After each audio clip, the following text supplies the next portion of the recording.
Então, governador, o seu estado, assim como Santa Catarina, né, são dois estados de economias muito equilibradas, sem grandes metrópoles, né? Enfim, o desenvolvimento ele se espraia pelo estado todo. O senhor está otimista aí com vários setores, né, da economia capixaba.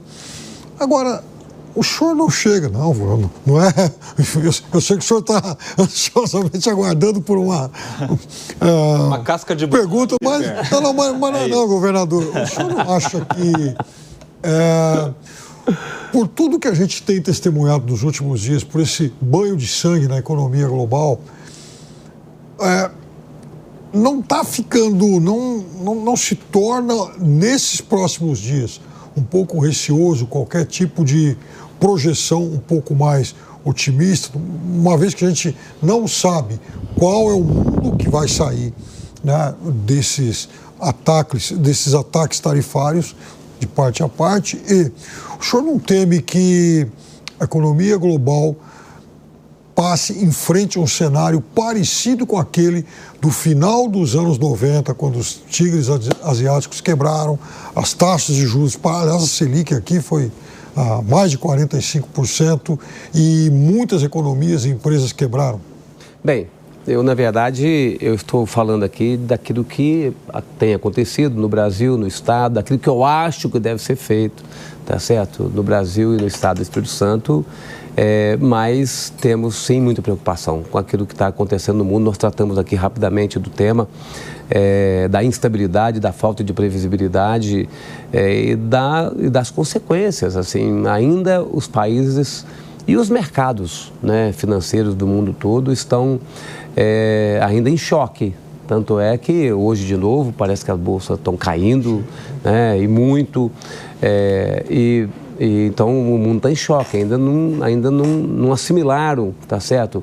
Todas as consequências desse tarifaço do presidente Trump, que de forma muito inusitada, né? Assim, o que o presidente Trump está fazendo é muito inusitado, porque em nenhum outro momento, né, mais recente a gente teve um comportamento como esse. Então, o que vai acontecer, de fato, vai exigir muita cautela nossa, tá?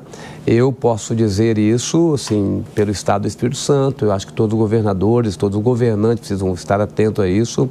É preciso alertar sempre. Eu tenho já da semana, quando o Trump assumiu e ameaçou com as tarifas, eu tenho tratado do tema com todos os gestores, com a minha equipe, com os gestores, sobre a gente ficar atento àquilo que pode ser de influência na economia. Você está totalmente certo, a gente tem que ficar com o pé atrás nesse momento, com cautela, para a gente não perder, né, aquilo que a gente conquistou até o presente momento.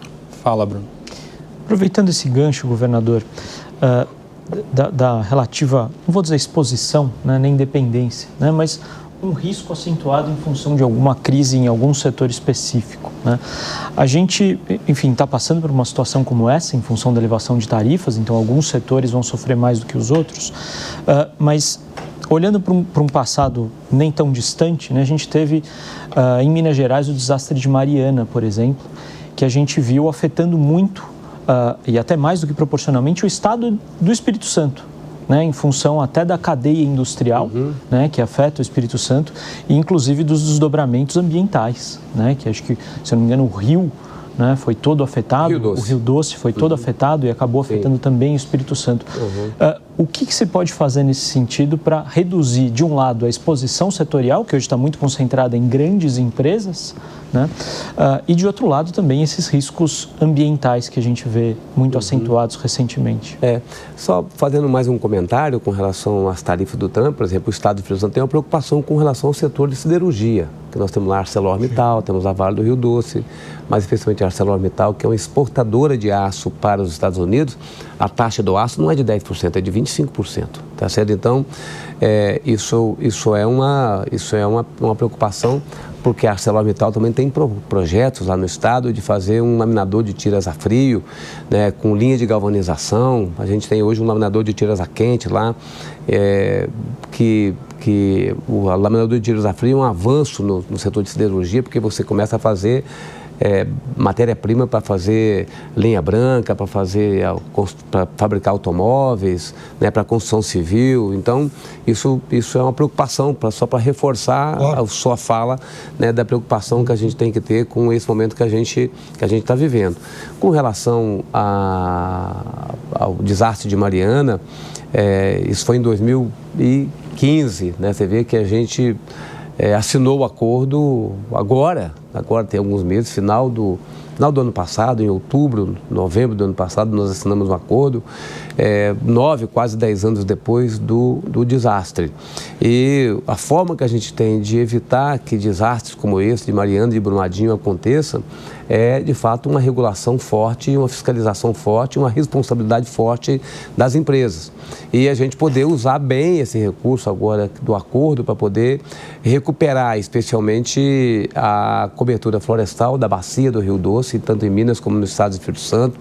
A gente fazer os investimentos em saneamento e fazer os investimentos na atividade econômica ligada ao turismo. Veja que a gente tem lá no estado do Espírito Santo ainda uma dúvida, não é nem dúvida, mas sim tem uma preocupação com relação à contaminação com metais pesados do pescado lá no local, lá na foz do Rio Doce. Tem um debate, tem uma análise sobre essa situação. Então, o impacto é o impacto. Um acidente que aconteceu há mais de 10 anos, um desastre que aconteceu há mais de 10 anos, ainda tem um impacto muito forte na nossa economia e também para a empresa, um nível de desembolso financeiro muito grande. Então, evitar, prevenir para que não aconteça, e a gente agora dá uma demonstração, porque foi o maior acordo ambiental já firmado, né? Então, a gente poder usar bem esse recurso, tem recurso que é responsabilidade da empresa fazer, através da Samarco, que é a empresa que pelotiza lá o minério de ferro de Minas Gerais, faz a pelotização do minério de ferro, lá em Anchieta, no estado do Espírito Santo. Então, boa parte do trabalho de indenização e de recuperação florestal é da Samarco, uma outra parte é conosco no governo do estado, parte dos municípios, parte com a União. Então, a gente tem uma boa aplicação desse recurso para poder a gente recuperar, aproveitar e recuperar parte da bacia.